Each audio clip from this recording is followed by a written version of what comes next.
I wanted to dive into the quote that everybody is talking about. This took over the hockey world yesterday, but unfortunately, we made 7 videos yesterday talking about different hockey games and news stories, so we didn't end up talking about this fella over here.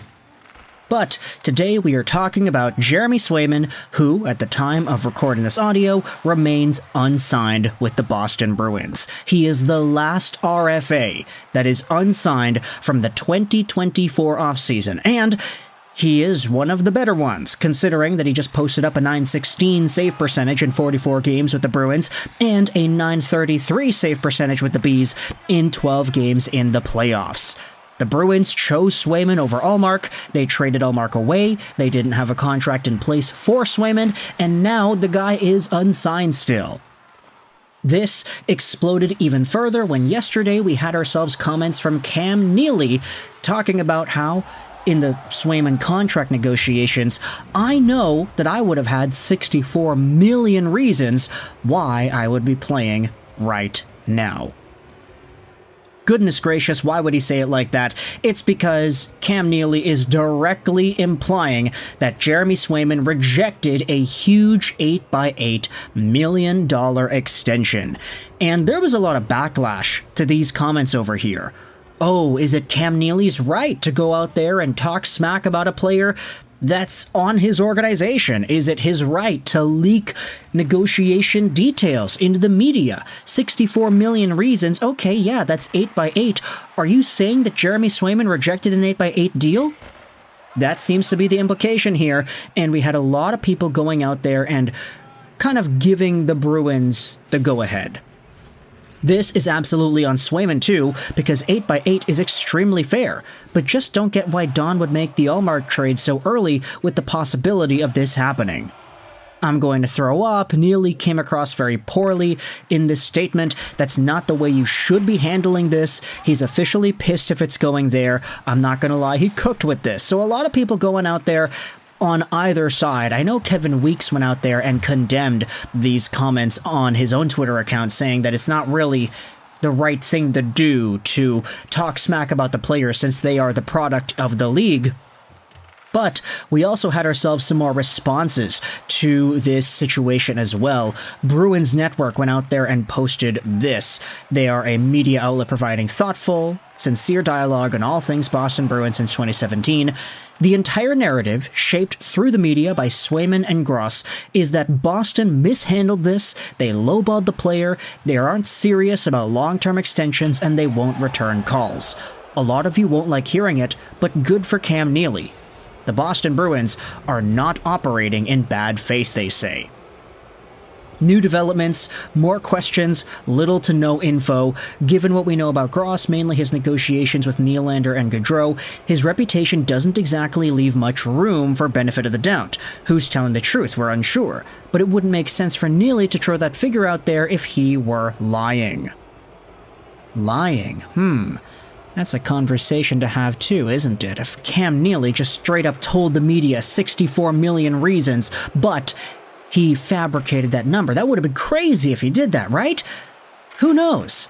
I have zero problem with Cam and the Bruins punching back. Swayman's camp have been chirping and leaking stuff to the media since arbitration last summer. I have no problem at all with Cam hitting them with a public screw you.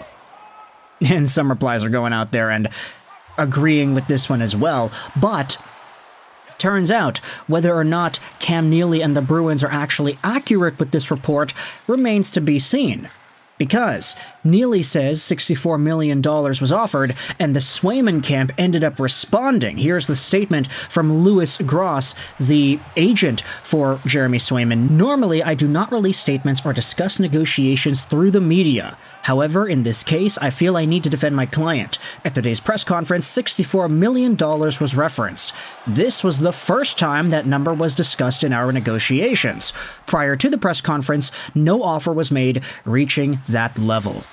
We are extremely disappointed. This was not fair to Jeremy. We will take a few days to discuss where we go from here. So, because it says there in the statement, a few days, I am assuming that the contract for Swayman is not going to be signed, like, within the time I'm recording this audio and when the video is going to be uploaded on YouTube, so I feel kind of comfortable making this video and waiting a little bit to post it. But Jeremy Swayman and his camp, they have just bit back against the Boston Bruins, who have indicated the $64 million figure was a lie. They're saying here that, hey, we never received that offer from the Boston Bruins. What are they talking about? And with this in mind now, too, we are seeing even more conversations. It's just an all-time fumble by the Bruins, Mike Grinnell says. To put Swayman on blast over a number that was never offered to try and vilify him to the fanbase is the dumbest move I've seen from a front office in a long, long time. And then there are some replies kind of disputing this too. Come on, bruh. Even if you're the biggest Sweener and Neely hater in the world, we have no idea what happened yet. Chicklets did get inside info of Swayman being lowballed, and now Biz was the first to report that Gross is releasing this statement, kind of telling us, though, what side this info is flowing out of, in my opinion. Why did you just automatically believe the player's agent? You have no idea what truly happened. That is, you know, an extra little thought here, but because this video idea has been so big, I wanted to dive into even more crazier thoughts that have come out of a result of this stuff too. Here's what Biz Nasty went out there and said on Twitter after the Swayman comments. This Swayman stuff is about to pop. I would love to see him in Detroit. I'm hearing a statement from Swayman's agent is coming. Get the popcorn ready. The NHL offseason is off to a huge start, and that is indeed what happened. There was the agent with the comment. I'd love him in Detroit, though. That is an interesting discussion to be had. Could we see Swayman get traded to some team because of the Boston Bruins falling out situation? Could he get sent over to the Wings? Could he be the big addition to be in front of Cam Talbot and Alex Lyon? Who really knows? There already is a commitment made to Cam Talbot for the Red Wings. He's the only goalie I think they have signed on beyond this upcoming season. So if you wanted to secure even more dollars, let's say Swayman gets over on an 8x8, he gets 8 years. Then you have him and Talbot, 1-2. That all of a sudden becomes one of the best goaltending tandems in the NHL for the Detroit Red Wings. Biz Nasty, though, is just throwing out a figure here saying, yeah, I'd love him in Detroit. That'd be a great way for him to continue his career, especially since you know Swayman is gonna probably get that starter's crease for the rest of his career if he is in Detroit, or at least for the foreseeable future, considering the Red Wings don't have anybody that's at the same caliber as Swayman or Ullmark were. Money, though, it talks, doesn't it? Detroit, however, is not the only team that was discussed by people on social media. This is what Tommy went out there and said on Twitter, too. Hear me out. To Boston, Demko and Tomopilo. To Vancouver, Swayman. This had 45,000 views and a lot of people angrily responding, I don't like this trade, this is not a good trade, oh, I would do this trade here and everything.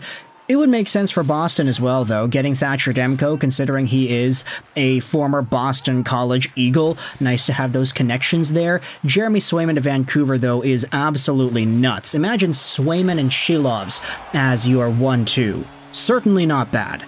Honestly, though, I think if you want to talk about ceilings, I'd probably say that Demko is the better peak goaltender at the moment. But Swayman does have the capabilities of overtaking Demko, especially if Demko's health continues to wane. Here's another reply, though, from Rutherford's. This is not really a reply, actually. It's just another tweet by itself. The idea of trading Demko for Swayman is the most outlandish, dumb thing I've seen on Canucks Twitter. In what world would Boston be willing to trade a healthy goalie for a goalie with an unknown heal time for current injury? Also, with the potential that the injury doesn't heal, and he's never the Demko we've known him to be before again. Really hoping that's not the case, though. But the potential is there, so why the crap would Boston trade Swayman to us for damaged goods? It's just stupid. Also, Demko has one of the best goalie contracts in the league. We would have to sign Swayman for probably $10 million, which would be insane. Not to mention it would cost the Canucks significantly more to re-sign Swayman, whereas Demko is already on a great contract. So, yeah, I can understand why this is not really a well-received idea, but either way, let me know your thoughts in the comment section below. How do you feel about Jeremy Swayman, the situation with him, Boston, Vancouver, Detroit? Could any of these teams be a destination? Let me know your thoughts in the comment section below. I hope you enjoyed this video. And bye.